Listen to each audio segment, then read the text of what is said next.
Palavra da Verdade, devocional de 28 de agosto. Um alerta contra a avareza.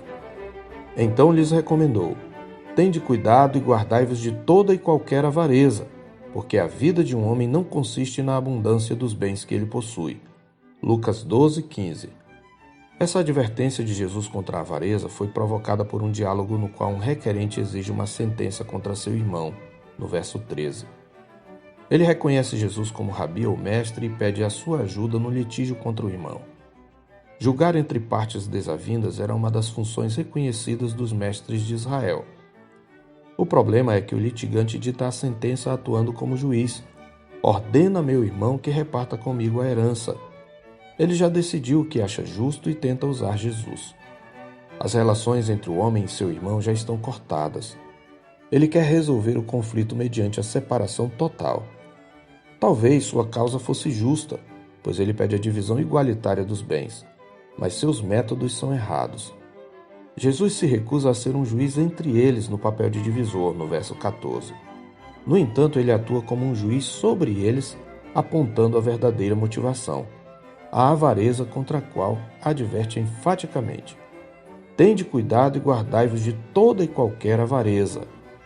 A palavra é um sinônimo de ganância, avidez, ânsia de posse ou cobiça, expressando-se no desejo de querer sempre mais do que é devido e que mostra basicamente duas falhas de caráter, egoísmo e ganância, os quais levam uma pessoa a defraudar outra, porque a avareza é o ato de tentar egoisticamente ganhar mais a qualquer custo e por todos os meios em detrimento dos direitos dos outros. É uma ganância arrogante que procura tirar proveito do próximo. É como disse Barclay, o maldito amor de possuir. É o pecado da pessoa que avalia a vida em termos de posses materiais e cujo desejo é sempre obter e nunca dar. Esta é uma característica do mundo sem Deus, oposta à generosidade cristã. Em seguida à sua advertência, Cristo traz o princípio geral que fundamenta o seu alerta. A vida de uma pessoa não consiste na abundância de bens que ela possui. Ou seja, o sonho da vida abundante nunca será realizado mediante o acúmulo de bens. Por isso, o desejo por possuir coisas logo se demonstrará insaciável com o passar do tempo. Portanto, outro nome para a avareza é insaciabilidade.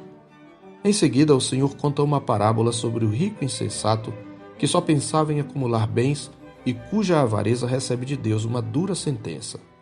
Na parábola, ele nos ensina 4 verdades. A primeira é que a riqueza, em última instância, é uma dádiva de Deus e não fruto de nosso trabalho ou potencial. O campo de um homem rico produziu em abundância, conta o mestre no verso 16. A observação de que o campo produziu ressalta que a riqueza foi um bem herdado de Deus. Ignorando esta verdade, o rico insensato se concentra no que fazer com a super-safra. Ele elabora um projeto para o presente, acumular as riquezas adquiridas, e um projeto para o futuro, desfrutar sozinho dessas riquezas. Mas subitamente os bens herdados lhe são retirados. Isto nos leva a uma segunda verdade em relação às posses, que vai além das riquezas. A própria vida é um empréstimo que a qualquer hora pode ser cobrado. É o que significa a frase: esta noite te pedirão a tua alma, sendo pedir um verbo que aponta a ideia de requerer algo que se emprestou de alguém. A avareza tira do seu possuidor a consciência de que nada nos pertence, pois, como observou Paulo, nada temos trazido para o mundo, nem coisa alguma podemos levar dele. Daí a recomendação: tendo sustento e com que nos vestir, estejamos contentes. 1 Timóteo 6, versos 7 e 8.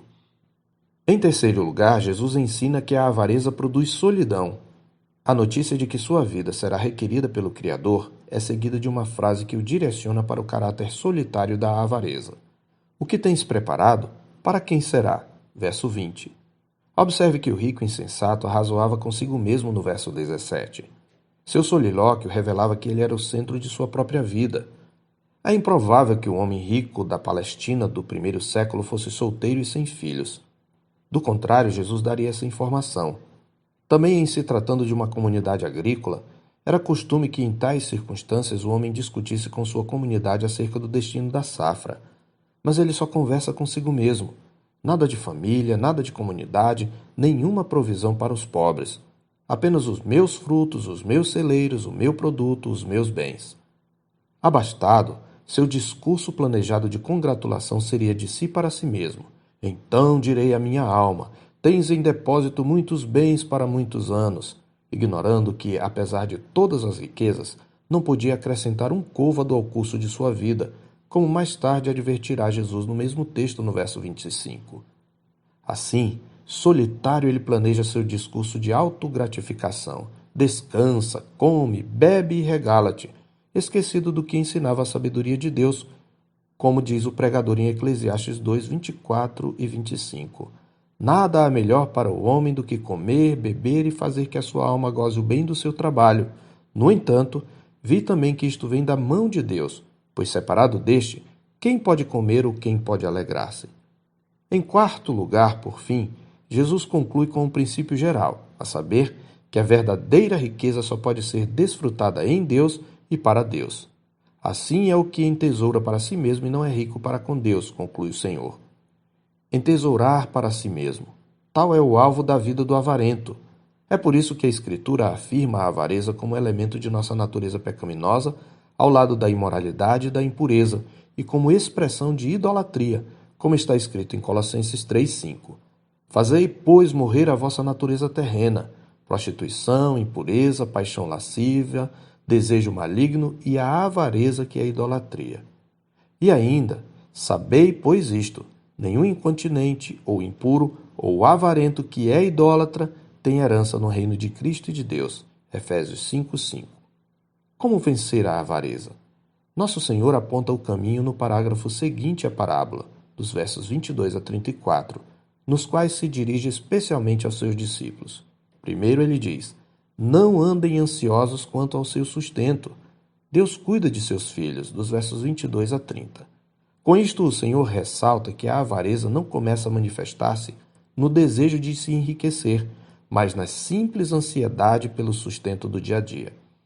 Em segundo lugar, ele recomenda: faça do reino de Deus a prioridade absoluta da sua vida, nos versos 31 a 34.